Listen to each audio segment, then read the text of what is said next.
এই শীতের ওয়েদারে জ্বর সর্দি কাশি তো লেগেই থাকে আর মুখের কোনো রুচিই থাকে না, কিন্তু যখনই এইভাবে মজা করে ভর্তা বানানো হয় তখন মুখের রুচি কিন্তু এমনিতেই বেড়ে যায়। 2-3 প্লেট ভাত অনায়াসে খাওয়া যায়।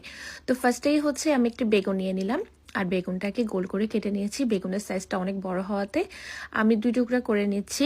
এবার বেগুনটা একটু ভালো করে ধুয়ে নিলাম আর দিয়ে দিচ্ছি অল্প করে লবণ, মানে পরিমাণ মতো লবণ আর অল্প করে হলুদ গুঁড়া। সবকিছু খুব ভালো করে মাখিয়ে নিচ্ছি। মাখানো হয়ে গেলে এবার হচ্ছে প্যানের মধ্যে তেল নিয়ে নিচ্ছি। তেলটা যখন গরম হয়ে যাবে তারপর হচ্ছে গরম তেলের মধ্যে আমি বেগুনটা দিয়ে দিচ্ছি। আপনারা চাইলে ছোটো করে টুকরা করেও বেগুনটাকে ভেজে নিতে পারবেন, যেভাবে আপনাদের সুবিধা। আর বেগুনটা ছোটো হলে গোল গোল করে ভেজে নেবেন।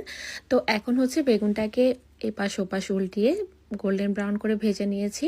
বেগুনটা যখন নরম হয়ে গিয়েছে আর ভাজা ভাজা হয়ে গিয়েছে তারপর একটু প্লেটে উঠিয়ে নিচ্ছি। এবার হচ্ছে আমি একটি টমেটো নিয়ে নিলাম আর টমেটোটাকে গোল করে রাউন্ড করে কেটে নিচ্ছি। যখন টমেটোটা কাটা হয়ে যাবে আমি এখানে একটি টমেটো দিচ্ছি, কারণ বেগুনের সাইজটা অনেক বেশি বড় ছিল। আপনারা চাইলে এখানে 2টা টমেটো ইউজ করতে পারেন যদি বেগুনের সাইজটা ছোট থাকে। সাথে অল্প করে লবণ আর হলুদ মাখিয়ে নিয়েছি। আর এখন হচ্ছে প্যানের মধ্যে আবার একটু সরিষার তেল দিয়ে দিচ্ছি আর টমেটোটাকে হচ্ছে একটু ভেজে নিব।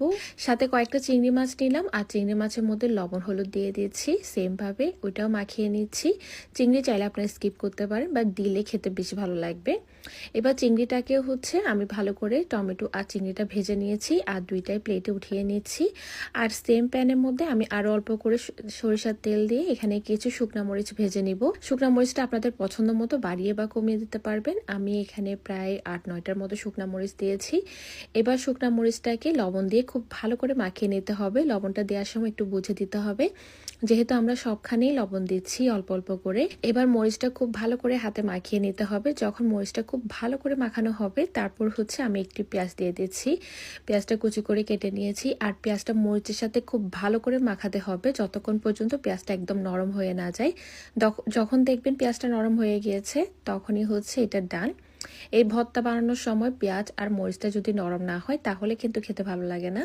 এবার এখানে আরও কিছু 4-5টা কাঁচামরিচ কুচি করে দিয়ে দিচ্ছি। আপনারা যদি ঝাল খেতে না পারেন তাহলে এটা স্কিপ করতে পারেন।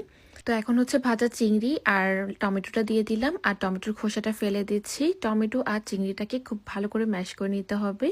এখানে যারা চিংড়ি মাছের খোসাটা খেতে পছন্দ করেন না তারা চাইলে খোসাটা ফেলে দিতে পারেন। আমি আবার চিংড়ি মাছের সব কিছুই খেতে ভালো লাগে। তো যাই হোক, এখন চিংড়ি, টমেটো, পেঁয়াজ, মরিচ সবকিছু একটু সময় নিয়ে ভালো করে মাখাতে হবে। তারপর হচ্ছে বেগুনটা নিয়ে নিলাম যেটা আমরা ভেজে রেখেছিলাম। এবার বেগুনের খোসাটা ফেলে বেগুনটাকে খুব ভালো করে মাখিয়ে নিতে হবে। বেগুনটা যখন এক পাশে ভালো করে ম্যাশ করা হয়ে যাবে তারপর সবকিছু খুব ভালো করে মাখাতে হবে। ভর্তার মজা কিন্তু মাখানোর উপর নির্ভর করে। যত ভালো